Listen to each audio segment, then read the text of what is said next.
Volvemos aquí en ADN Deportivo, el programa oficial de la Confederación Argentina de Deportes, y nos vamos a meter como todas las semanas en la columna de Ciencias Sociales, Política y Deporte, hoy con una invitada, nuestro compañero Rodrigo Dascal, que allí lo veo. Rodri, ¿cómo te va? Buenas tardes. ¿Qué tal? Buenas tardes, compañeros. ¿Cómo están? ¿Cómo les va? ¿Todo ¿Todo bien? bien? Bien, bien, muy bien, muy bien. Bueno, hoy volvemos a dejar un poquito de costado las ciencias sociales, aunque nuestra invitada de hoy también en su momento y le interesa las ciencias sociales, después puede contar por qué, cuando ella estudió, etcétera.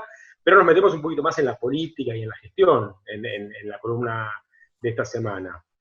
¿Por qué? Porque tenemos de invitada a Gabriela Zenós. Hola Gaby, ¿cómo estás? ¿Qué tal? Buenas tardes.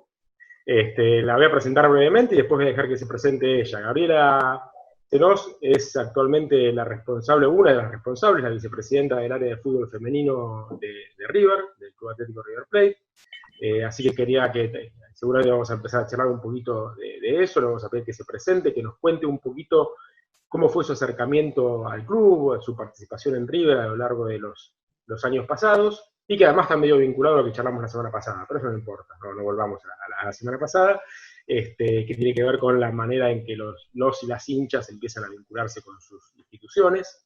Y después nos metemos en otro temita, lo anticipo nada más, que tiene que ver con que la semana pasada River Plate aprobó por comisión directiva dos cuestiones: el protocolo de contra de las violencias y de género, y la violencia de género, y el cupo femenino. Y yo quería que, como Gabriela participó de todo esto desde hace ya rato, nos cuente un poquito qué características tiene, cuál fue su participación, etc. Así que bueno, yo siempre hago esto, Gaby, hago una presentación y después le digo siempre a los y las invitadas: bueno, Gaby, presentate vos ahora.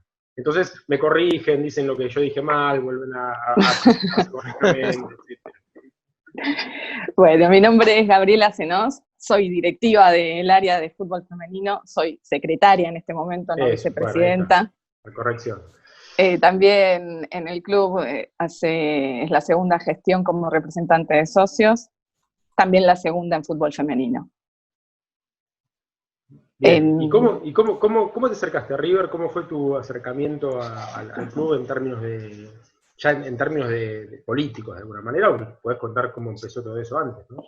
Y hace muchos años empecé por ir a la cancha, y era solo cancha, incluso era socia en ese momento se denominaba socia de cancha, porque habilitaba solo la utilización del el carnet de socio como para entrar al estadio. Después, a partir de empezar a conocer gente, uno empieza a vincularse, empieza a tener como un poco más de participación en ese momento en lo que era la vida de la tribuna, en los viajes, etcétera. Entonces, sin darse cuenta, uno arranca en lo que es la vida política del club. Llegó un momento en el cual dejamos de ser jóvenes y nos dimos cuenta que para dar el cambio que nosotros queríamos en la institución había que participar, había que formar parte y estar desde adentro. Entonces, desde ahí, con la agrupación política Caravana Monumental, de la cual formo parte, vos también, empezamos a trabajar en lo que es gestión, empezamos a integrar comisiones y a dar todo lo que podemos para aportar nuestro granito de arena para el club. Bien, y ahí empezaste a participar de lo que sería fútbol femenino, ¿no? Claro, dentro del fútbol amateur del club.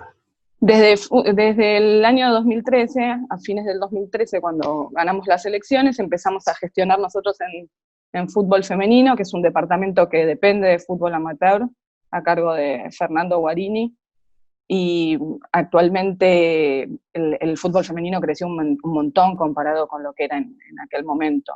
Venimos de celebrar la firma de 20 contratos, es algo muy importante, más en este contexto de pandemia, que el club siga apostando por el deporte, por el crecimiento del deporte. Hay un gran apoyo de la institución y lo que se busca es replicar el modelo de lo que son las inferiores del masculino. Entonces también arrancamos en el 2013 con 30 jugadoras y hoy son más de 120 en las diferentes categorías de inferiores que tenemos del club. Bien, y más allá de esto que contaste, es un cambio en estos años en femenino, ¿qué otras cosas pensás que cambiaron alrededor del fútbol femenino en general, no ya de River, sino en general de cómo pensar el fútbol femenino, ¿no? En la Argentina a lo largo de estos años y a la luz de la experiencia de ustedes conduciendo el área, ¿no? Se le empezó a dar un poco más de importancia desde todos los estamentos, ¿no? Desde FIFA empezó a bajar también una línea a Conmebol, de Conmebol a AFA, como para empezar a potenciar el fútbol femenino. Empezaron a instalarlo de a poco, sin apuros, pero la verdad es que la bajada de la información a ese nivel es como que lo que hace es potenciar el deporte para poder hacerlo entrar en un engranaje de crecimiento continuo, que eso es lo que está pasando desde hace un tiempo. Claro, claro, bien, muy bien. Bueno, vamos ya a lo segundo que había comentado, ¿te parece? ¿Por qué no contás cómo fue el proceso? A mí me gustaría que cuentes, por un lado, cómo fue el proceso de tu participación en general, hasta llegar al jueves pasado, en el que se aprobó por comisión directiva estas dos cuestiones que decimos, y después si podemos charlar un poquito de cada una de ellas, ¿no? Porque a veces mucha gente supone las tiene claras, de qué se trata, y a veces no, respecto de que son cosas distintas. Una cosa de cupo, claramente, y cómo viene la historia del cupo femenino, y otra cuestión son los protocolos de violencia de género, ¿no? Que en este caso fueron paralelas las discusiones y se aprobaron en el mismo día, pero son cosas distintas, ¿no?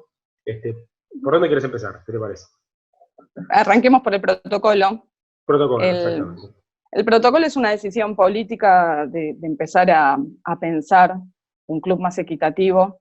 Entonces se le pidió a Florencia Esperón, que es una especialista en género, que se ocupara de la redacción del protocolo. Ella hizo como un proyecto madre que después empezamos a trabajar con diferentes grupos de mujeres del club. Participaron muchas mujeres, participó la oposición también. Entonces cada uno de nosotros fue haciendo sugerencias, correcciones, incluso también cuestiones de hacer alguna observación que Florencia nos dijera, no, esto conviene de tal forma, porque nos explicara, y entonces poder también entender bien cómo se va desarrollando todo. Lo que yo veo como altamente positivo, más allá de tener una herramienta que es eficaz a la hora de poder activarla, hace mucho hincapié el protocolo en lo que es la prevención, en capacitaciones y en toda una proyección con perspectiva de género que es muy positiva para todos como sociedad, por supuesto. Entonces, eso es muy interesante. Claro. Sí, me gustaría hacer un comentario respecto del protocolo también, que tiene que ver, porque también hay otra confusión que me parece normal que ocurra con todas estas cuestiones que son tan nuevas. Mucha gente piensa que el protocolo en los clubes o en cualquier institución implica muchas veces influenciar o participar de una situación que está ocurriendo en la justicia, ¿no? O que tiene o que tiene que ver con una denuncia que hubo en la justicia, cuando no es así. En realidad, el protocolo lo que hace es activar mecanismos al interior de la institución que, por supuesto, cuando deben ser llevados a la justicia, son llevados a la justicia, pero que la vía judicial corre por la vía judicial. No sé si se entiende que son cosas distintas, ¿no? Sí, exactamente.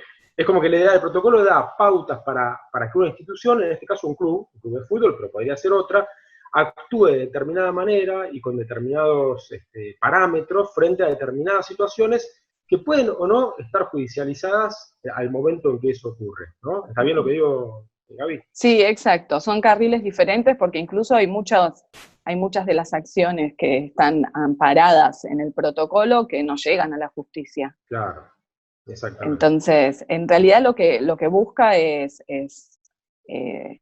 dar asistencia y contención a mujeres y disidencias que estén en una situación de lo que se denomina violencia de género, tanto para socios y socias como para empleados y empleadas. Entonces, es importante, River tiene muchos empleados, es importante que se cuente con esta herramienta. Claro, River tiene más de 1000 empleados. Entonces imaginemos las situaciones que pueden ocurrir o que ocurrieron o que van a ocurrir.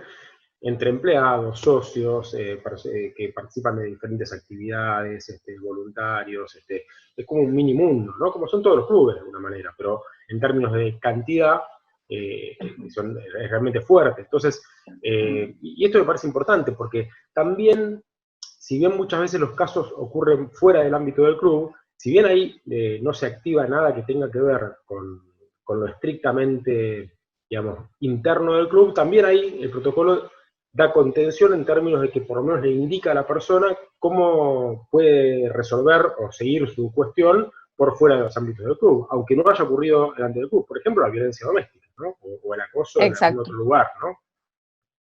Claro, la verdad es que si una mujer, por ejemplo, está viviendo una situación de violencia doméstica en la casa, nosotros como club, si la pareja no es socia, no podemos intervenir a nivel sancionatorio, pero sí la podemos asistir y acompañar en todo lo que es el proceso, que eso es muy importante en una situación de violencia. Sí, absolutamente, claramente. Bueno, y el otro punto es el tema del cupo femenino, ¿no? Cupo de género, hay muchas formas de llamarla.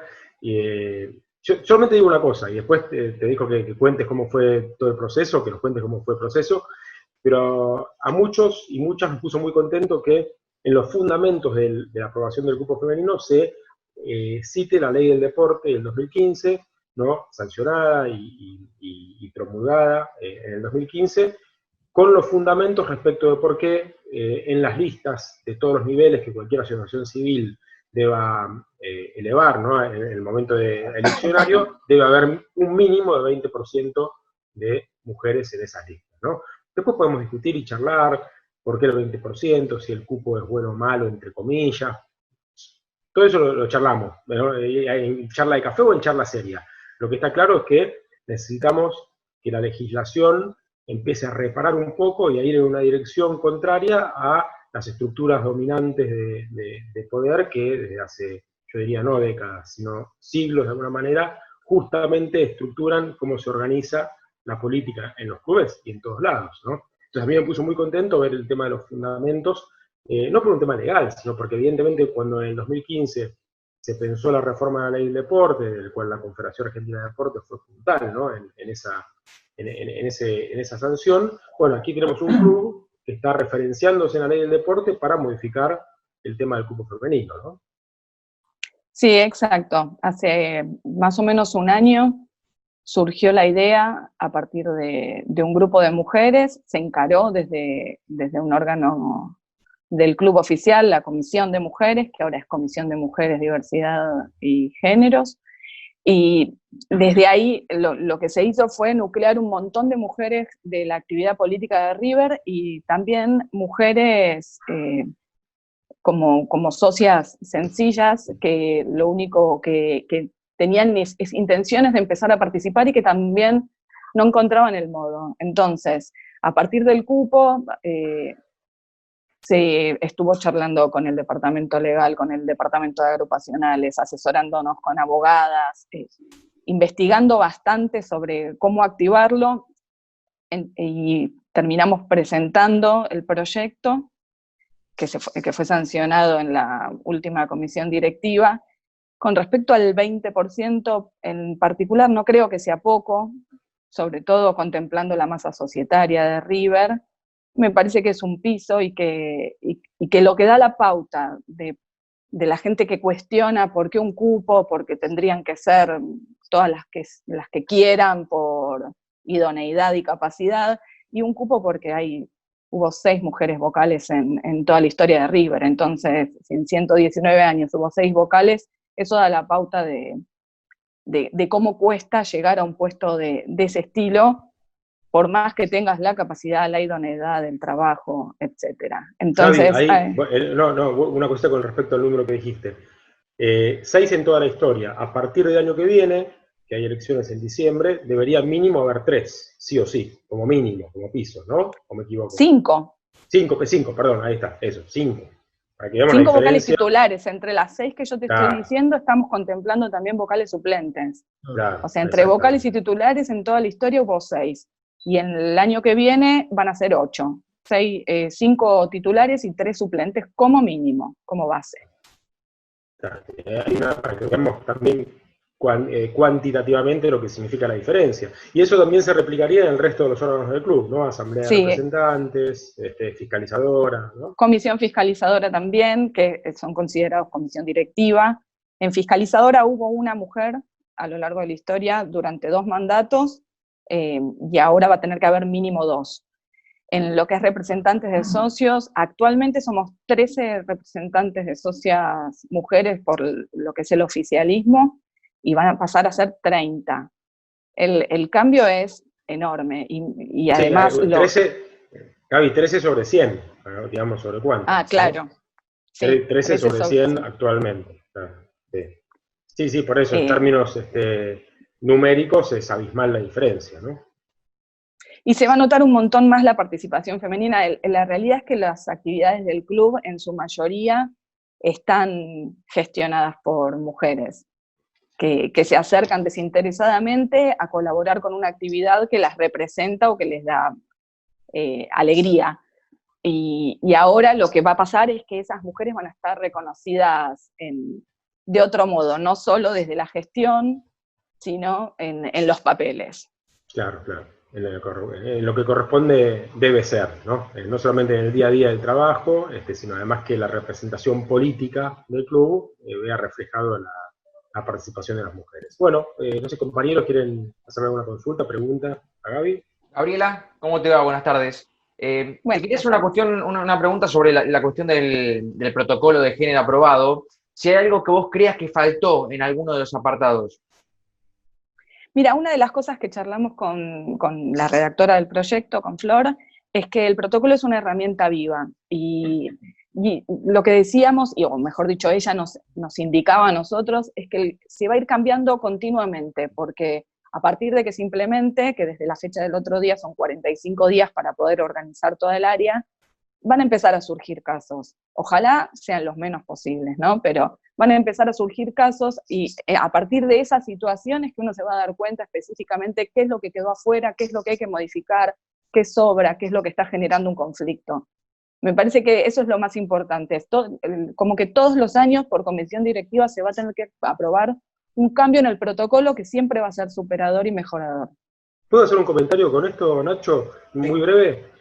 Quizás por esto, además, River adoptó una decisión que otros clubes podrían adoptar otra, que es que tanto en el cupo como en el protocolo, pero sobre todo en el cupo en este caso, no modificó el estatuto. No es que hizo una modificación de estatuto, sino que lo organizó como un compromiso político firmado y votado por todas las agrupaciones políticas del club. ¿Por qué? Porque si un club modifica el estatuto y dice, por ejemplo, 20%, para el ejemplo del cupo, eso queda en el estatuto, con lo cual si el día de mañana hay una modificación porque se considera que eso está bien, está mal, hay que cambiarlo, etcétera, hay que ir a hacer una modificación del estatuto, que modificar el estatuto es, sobre todo en los clubes grandes, entre comillas, es pesado, no es fácil, ¿no? Es toda una movida, entonces lo que se hizo fue un protocolo y una adhesión política al cupo firmada por casi todas las agrupaciones políticas que conforman los frentes electorales, cuestión de que nadie después, cuando se organice ese frente electoral, pueda desdecirse de eso que firmó en su momento, ¿no?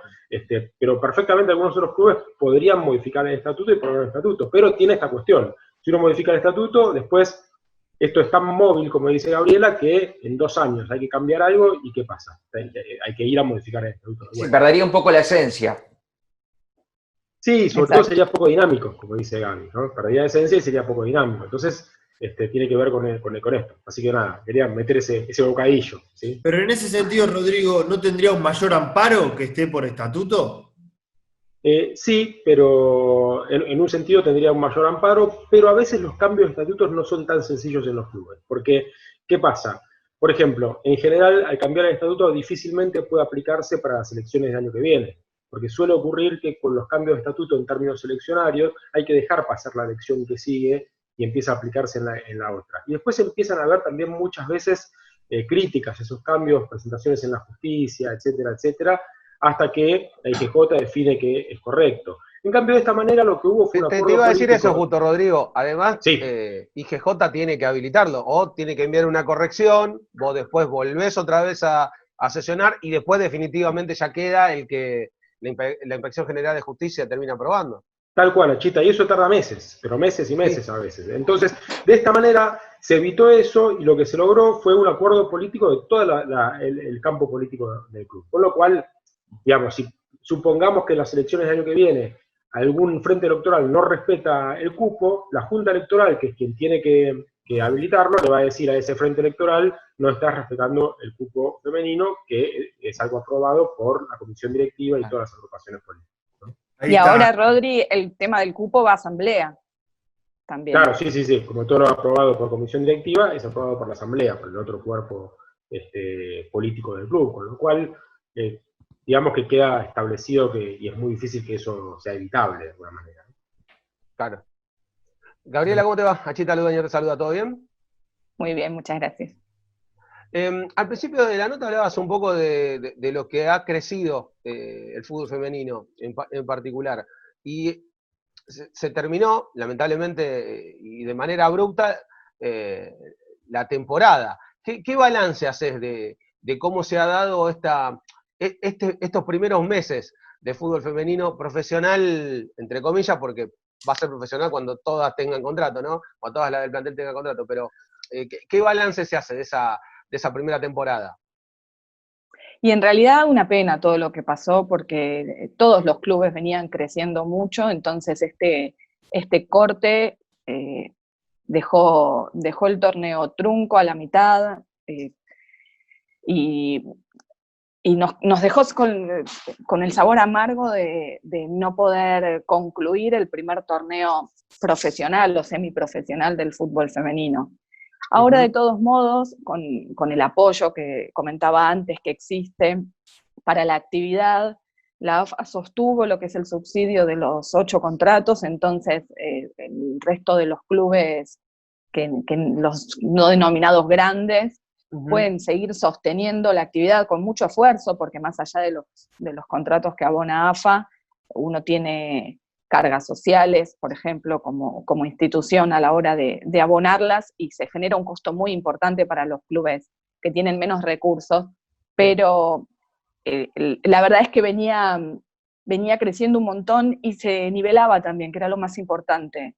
Nosotros cuando arrancamos la gestión tenías partidos que los ganabas por 10-0 y porque bajabas un poco la intensidad. Entonces, empezar a nivelar y que el fútbol sea un poco más también equitativo, entonces que vos tengas los equipos fuertes de siempre, como pasa también en el torneo del masculino, pero que no sea el domingo gano porque juego contra tal equipo. Que sea siempre una incógnita, más allá de saber que estás o corres con ventajas a favor o con mejor entrenamiento. La realidad es que en la profesionalización lo que trajo aparejado es mucho más compromiso, tanto de las jugadoras como de los cuerpos técnicos y de los clubes en general. Entonces, nosotras ya entrenábamos 4 veces por semana y ahora entrenamos 5 veces por semana. Claro. Digo ahora no en este contexto de pandemia, ¿no? Pero al momento en el que se frenó con todo. Cuando estaba terminando la temporada regular y arrancaba el reducido. Claro, exactamente. Nosotros estábamos entrenando 5 veces por semana y un día del fin de semana jugábamos partido. Ese era el engranaje en el cual había entrado todo el deporte en general, porque pasó con un montón de clubes esto. Entonces, lo triste es que se frenó, quedó a mitad de camino, pero también es que ahora sigue, ¿no? La idea es, se está hablando de que los entrenamientos vuelvan ahora en septiembre, veremos cómo responde la pandemia y toda la situación en particular, con intenciones de estar alineados para competir, incluso antes de que termine el año.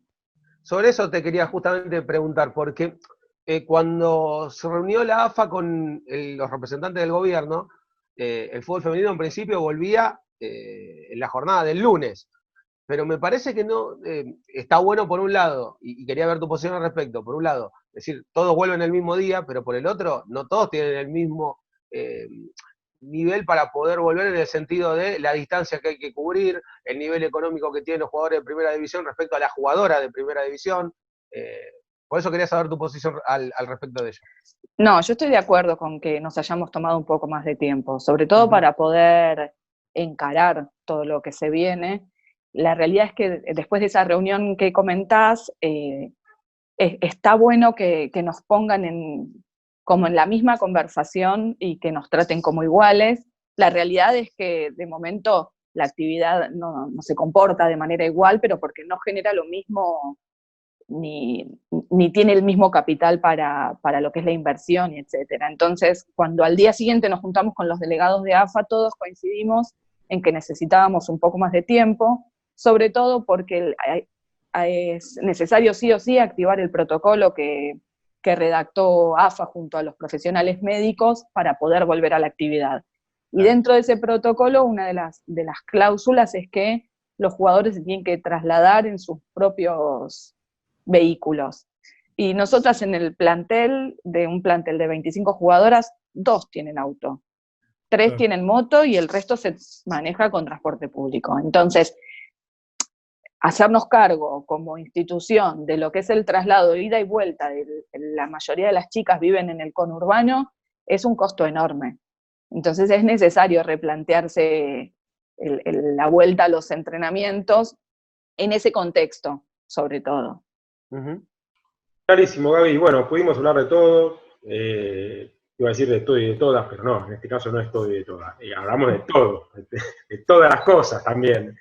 Así que muchas gracias por haber estado y nada, un placer por haber recorrido todas estas cuestiones tan actuales de River, pero tan actuales del fútbol argentino, me parece, y hasta de la realidad argentina, que es incluso lo importante, ¿sí? Así que, bueno, muchísimas gracias, Gaby, y nos estaremos viendo. Y lo mismo, muchachos, ¿no?